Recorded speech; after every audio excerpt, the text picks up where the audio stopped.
روٹیاں شیرمال ہمارے نوجوانوں کی انگلیوں میں گردش کرتی ہیں، پھر سیلفی لے کر کے انہیں بھیجا جاتا ہے۔ معلوم ہے جب کبھی کسی کھانے کی ڈش کی تصویریں آپ نشر کرتے ہیں، بھیجتے ہیں انسٹاگرام پہ، واٹس ایپ پہ، آج میں تمہیں اس کے خطرے سے آگاہ کرتا ہوں۔ صوفیہ فرماتے ہیں جب کوئی اپنے دسترخوان کی تصویر کسی دوسرے کو بھیجتا ہے تو وہ تصویر جب دوڑنے لگتی ہے تو کبھی کسی ایسے شخص کی نظر کے سامنے پہنچتی ہے جو بھوکا ہوتا ہے، اور اگر اس کی بھوک کے سامنے اتنی ڈش، اتنی دسترخوان پر یہ ورائٹی کے کھانے نظر آ گئے اور اس کی آہ لگ گئی تو تمہاری تیسری نسل بھوکی مر جائے گی۔ سمجھ رہے ہیں آپ صاحبو؟ تو کہنے کا مطلب ہندوستان میں جو دین پھیلا ہے وہ ان بزرگوں کی وجہ سے پھیلا ہے۔ سمجھ رہے ہیں؟ آج جن کے عرس میں آپ آئے ہوئے ہیں، یہ مشن ہمیں یہاں سے لے کے انشاءاللہ، دل سے بولیں انشاءاللہ لے کے جانا ہے۔ یہاں لوگ بات کرتے ہیں محمود غزنوی آیا، اورنگزیب آیا، آپ بھی اسی میں لگ جاتے ہو۔ یار یہ کیسے لوگ تھے جو تلوار لے کے آئے تھے، اسلام پھیلایا تھا؟ یہ اتنے بڑے بڑے چینل موجود ہیں، اور توحید بھائی آپ کا اس میں بڑا ہی رول ہے۔ میں گزارش کرتا ہوں آپ ان باتوں کو سن لیں۔ بچیے بیٹے بیٹے خاموش رہیں، میں نے تھوڑی سی خاموشی اختیار کریں۔ بہت بہت شکریہ۔ یہ لڑکیاں بھی بڑی عجیب و غریب، اگر ان کو حضور سے محبت ہو جائے تو پھر کیا کہنا، موسم کا پھر منہ نہیں تکتی، کام دیوانوں کا ہوتا ہی نہیں ہے۔ سمجھے آپ؟ معلوم ہے آج کی لڑکیاں ہیں جو ہوٹلوں میں پائی جاتی ہیں۔ ایک ایسا دور تھا، مجھے ایک بات یاد آئی، اللہ کے رسول کے دور میں ایک لڑکی کی ایک بات یاد آئی۔ اللہ کے رسول کے انتقال کے 4 یا 5 مہینے کے بعد امی عائشہ حضور کی بیوی کہتی ہیں میرے دروازے پہ دستک ہوئی، تو میں نے کہا کون؟ تو ایک لڑکی نے کہا کہ امی دروازہ کھولے، میں آپ کی بیٹی ہوں۔ جب میں نے دروازہ کھولا میں نے سننا ایک جوان لڑکی دروازے پر کھڑی تھی، اس کی آنکھیں سرخ تھیں، اس کی آنکھوں سے نکلنے والے آنسو اس کے لباس پر گر رہے تھے۔ میں نے کہا کیا بات ہے؟ اس نے کہا امی ایک عریضہ لے کے آئی ہوں۔ میں نے کہا کیا بات ہے؟ اس نے معلوم کیا کہا؟ اس نے کہا امی جان حضور کے انتقال کو 4 یا 5 مہینے ہو گئے، جب سے حضور مدینہ شریف سے چلے گئے اللہ کے حضور، تب سے میں نے حضور کو دیکھا نہیں، اور حضور نہیں ہے تو میرا دل سکون نہیں پایا۔ حضور کو دیکھنے کی طلب اس قدر بڑھی کہ میں آج روزے حضور دیکھنے کی اشتیاق میں آ گئی۔ امی آپ اجازت دے دیں، مجھے سرکار کی مزار شریفہ کی زیارت کرنی ہے۔ معلوم کیا کہا؟ امی عائشہ نے اس کی طلب دیکھی، فرمایا آ جا بیٹی۔ اسے لے کے گئیں اور سرکار کی مزار شریف کا پردہ ہٹایا۔ جب پردہ ہٹا تو سامنے مزار مصطفیٰ، قبر مصطفیٰ تھی۔ امی عائشہ فرماتی میں کھڑی ہو گئی اور میں نے کہا الصلاۃ والسلام علیک یا رسول اللہ۔ جب میں نے سلام کیا تو اس لڑکی کو دیکھا، وہ پیچھے آئی اور آگے آ کر کے اس نے قبر مصطفیٰ کے قریب دھڑام سے زمین پر گر پڑی اور حضور کی مزار شریف کی مٹی کو اٹھا اٹھا کے چومتی تھی اور اپنی آنکھوں سے لگاتی تھی، گویا اپنی زبان سے وہ یہ کہتی تھی اے مدینے والے آقا، میرا گھر میرے شوہر کی زینت بنا ہوا ہے، میرے گھر میں میرے شوہر بھی ہیں، میرے بچے بھی ہیں، میری بیٹیاں بھی ہیں، میرا باپ بھی ہے، میری ماں بھی ہے، لیکن آقا جب سے آپ چلے گئے گھر اچھا نہیں لگتا۔ سرکار جب سے آپ نہیں ہیں، اب مدینے میں چاند بھی چمکتا ہے تو اندھیرے پن کا احساس ہوتا ہے، اب سورج بھی نکلتا ہے تو سرکار تیرگی قبضہ کیے رہتی ہے، اور مدینے میں کوئی مسکراتا ہے تو دلوں پہ ہتھوڑے گرتے۔ سرکار معافی چاہتی ہوں، میں آپ کی امت کی لڑکی ہوں، آپ کو دیکھنے کے لیے آئی ہوں۔ لڑکی نے ایک جملہ کہا تھا، سرکار یا تو جہاں میں ہوں وہاں آپ آ جائیں، یا جہاں آپ ہیں وہاں مجھے بلا لیں۔ یہ جذبہ بڑا جذبہ ہے۔ جب توجہ ہماری سونے اور موبائل کی طرف چلی جاتی ہے نا تو ہمارا دل روشن نہیں ہو پاتا، روحانیت کا احساس نہیں ہونے پاتا، ہماری زبانیں اور ہمارے لباس اور ہمارا کردار بڑا تفاوت، فرق محسوس کرتا ہے، ہمارا دل مسلمان نہیں ہوتا، لباس تو ہوتا رہتا ہے۔ اگر کبھی بھی حضور کی بات ہو تو پھر حضوری کے انداز میں ہو، سنیں تو لگے کہ ہم حضور کی بارگاہ میں ہیں۔ میں کچھ نہیں مانگتا آپ سے، صرف چاہتا ہوں کہ آپ ایسے بیٹھے جیسے آپ کے گھروں میں مجسمے رکھے ہوئے ہیں۔ سنیے، امی عائشہ کہتی وہ زمین پر تڑپتی رہی وہ لڑکی، اور میں نے اسے دیکھا تو میں قرآن کی تلاوت کرتی رہی۔ جب وقت پورا ہو گیا تو میں نے اپنے ہاتھوں کو چہرے پر پھیرا اور میں نے کہا اے بیٹی اٹھ، چل باہر چل، روزے رسول کے باہر چل۔ اس نے میری آواز پر لبیک نہیں کہا، میں بیٹھ گئی، میں نے اس کا ہاتھ پکڑا، میں نے کہا اے بیٹی اٹھ چل، تو امی عائشہ کہتی ہے میں کیا اٹھاتی، میں خود بیٹھ گئی۔ معلوم ہے فرماتی ہیں جو چیخ اس کی نکلی تھی وہ میری نکل گئی. امی عائشہ کہتی جیسے میں نے غور سے اسے دیکھا تو اس کے نبض پر انگلیاں رکھیں تو قبر مصطفیٰ سے لپٹ کے اس لڑکی کا انتقال ہو چکا تھا. اعلیٰ حضرت کے منجلے بھائی علامہ حسن رضا بریلوی کہتے ہیں گر وقت اجل سر تیری چوکھٹ پہ دھرا ہو, جتنی ہو قضا ایک ہی سجدے میں ادا ہو. 15-20 دن پہلے اودے پور گیا تھا تو اودے پور میں معلوم ایک صاحب نے کہا میں ایک فلیٹ لینے کے لیے گیا تھا تو آفس کے سامنے میں نے دیکھا تو ایک لڑکی تھی اور شراب پی رہی تھی. خدا کی قسم سچی بات میں آستانے پہ جا کے بول سکتا ہوں, وہ ایک لڑکی شراب پی رہی تھی اور اس کے سامنے ایک لڑکا سگریٹ پی رہا تھا. تو میں نے ہوٹل کے مینیجر سے کہا کہ بھائی کیا مطلب, فلیٹ مجھے لینا تھا. میں نے کہا یار ایک روم مجھے چاہیے تھا اس بلڈنگ میں, لیکن یہاں کیا رہوں, لڑکی شراب پی رہی ہے, میری بیٹی میری بیوی یہاں کیسے رہے گی, لڑکے شراب پیتے, روم کے سامنے ٹیبل لگا ہوا ہے. معلوم ہے اس نے کیا کہا, کلیجے منہ کو نکل آئیں گے. اس نے کہا کہ آپ مسلمان ہیں؟ میں نے کہا ہاں میں مسلمان ہوں. کہا جو لڑکی شراب پی رہی ہے بھی مسلمان ہے. سمجھ رہے ہیں؟ اور جو لڑکا سگریٹ پی رہا ہے یہ مسلمان نہیں ہے. یہ عیش و عشرت کے دل دادا لوگ ہیں جو اس وقت یہاں پر آئے ہوئے ہیں. بھول گئے لوگ اپنے بزرگوں کے احسانات کو, بھول گئے لوگ امام حسین کی قربانی کو. ایسے ہی لوگ رسگلہ کھا کر کے اسلام بچانے کے فراق میں ہیں. خدا کی قسم اس کے لیے بڑی قربانیاں دینی پڑتی ہے. سمجھ رہے ہیں آپ؟ میں جب کبھی سوچتا ہوں حضور کو, حضور کے چچا جناب امیر حمزہ رضی اللہ تعالیٰ عنہ کو, تو سمجھ میں آتا ہے اتنی بڑی قربانیوں کے بعد 3000 کلومیٹر کے فاصلے پر آج یہ گونڈا بستی میں حضور کا دین پہنچا ہے. بھول جائیں ان محسنین کو, بھول جائیں اپنے گھر کے تمام تر افراد کو, اپنی نگاہوں کے سامنے ذبح ہوتے ہوئے دیکھنے والوں کو. مجھے بتائیں کیا ان کہانیوں پر پردے ڈال دیے جائیں؟ اللہ کے رسول احد شریف کی جنگ میں تھے اور سرکار علیہ الصلوۃ والسلام کی نگاہوں کے سامنے 70 حضور کے صحابہ شہید ہوئے تھے. میں نے کئی مرتبے سفر کیا ہے مدینہ شریف کا, اور بغداد کا سفر تو مجھے خدا کی قسم یاد نہیں ہے, مجھے یاد نہیں ہے میں نے کتنی مرتبے کیا. ان علماء کی جوتیوں کو چوم کر کے میں کوئی بڑی بات بتانے کے ارادے سے نہیں, لیکن بتانا چاہتا ہوں کہ جب ان کا کرم اس کتے سے بدتر انسان پر بھی ہو سکتا ہے تو آپ تو بدرجہ اولیٰ مجھ سے بہتر ہے. سنیں آپ, میں کوئی تقریر وقریر نہیں کرتا, آپ کو کسی نے وہم میں ڈال رکھا ہے, میں آپ سے باتیں کر رہا ہوں. اللہ کے رسول صلی اللہ علیہ وسلم کی جنگ کی ختم ہونے کے بعد حضور نے کیا فرمایا؟ توجہ ہے, اللہ کے رسول نے فرمایا لاشیں گن لو. تو صحابہ نے کہا 68 لاشیں موجود ہیں. میرے آقا فرماتے 2 کہاں گئے؟ ایک جناب حضرت حنظلہ, میری بہن سنو, ایک دن پہلے ان کی شادی ہوئی تھی, سب کو پتا, اپنی بیوی کے بستر پہ لیٹے ہوئے تھے. حضور کی آواز آئی تو بستر سے کھڑے ہو کے دروازے پر آ گئے. بیوی نے کہا کہاں جا رہے ہو؟ بولے نبی کا دین مجھے آواز دے رہا, ابھی دلہن بن کر کے میں آئے ہوں. کہا کہ مجھے تو اللہ کے رسول کی آواز زیادہ پیاری ہے. نکل کے باہر آئے اور جب میدان احد میں شہید ہوئے تو آپ کو نہانے کا موقع گھر پہ نہ مل پایا تھا, فرشتوں نے آپ کو غسل دیا, یہ آپ کو پتا ہے. ایک بات درمیان میں آئی ہے, اسے سننا, کوئی تکلیف تو نہیں ہے آپ کو؟ اور جانا چاہتے ہیں آپ؟ میں بھی 1 گھنٹے کی گفتگو کے لیے 20 گھنٹے کا سفر کر کے آتا ہوں. سمجھ رہے ہیں میری بات؟ یہیں سے مجھے کنڈا پرتاپ گڑھ, وہیں سے ایئرپورٹ جانا ہے, گوہاٹی کا سفر ہے. سمجھ رہے ہیں آپ؟ تو کہنے کا مطلب یہ ہے کہ آپ نہ ہوں تو کوئی مجھے پہچاننے والا بھی نہیں. آپ تھوڑی سی میری بات کو سن لیں, میں آپ کی سماعتوں کو بوجھ تلے نہیں دباؤں گا انشاءاللہ, بس میری باتوں کو یاد رکھ لیں. آپ کہیں گے کسی سے کوئی شخص درمیان میں ملا تھا, میری اپنی کوئی شناخت نہیں ہے. بایزید بستامی ایران میں لیٹے ہوئے بہت بڑے بزرگ ہیں. ایک مرتبہ ان سے کسی نے کہا مجھے بایزید بستامی سے ملنا ہے. کہاں ہے وہ؟ انہی سے بولا. تو انہوں نے فرمایا کہ میں خود اسے 3 سال سے ڈھونڈ رہا ہوں. سمجھ رہے ہیں آپ؟ میں خود اسے 3 سال سے ڈھونڈ رہا ہوں, آپ ایک دن میں کیسے اسے پالیں گے؟ ان بزرگوں کے نالین کی برکتیں ہیں, آپ یہاں پر بیٹھے. اللہ کے رسول کی تمام تر صحابہ کی لاشیں مل گئی تھیں, ایک صحابی کی لاش نہیں ملی. بھولنا نہیں کبھی ان باتوں کو. سرکار نے فرمایا کہ سب کی لاشیں مل گئی.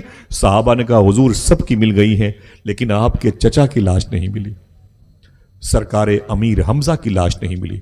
حضور نے فرمایا چلو میں ڈھونڈتا ہوں میرے چچا کہاں ہیں. بچپن 2 سال حضور کے فرق عمر میں بڑے تھے.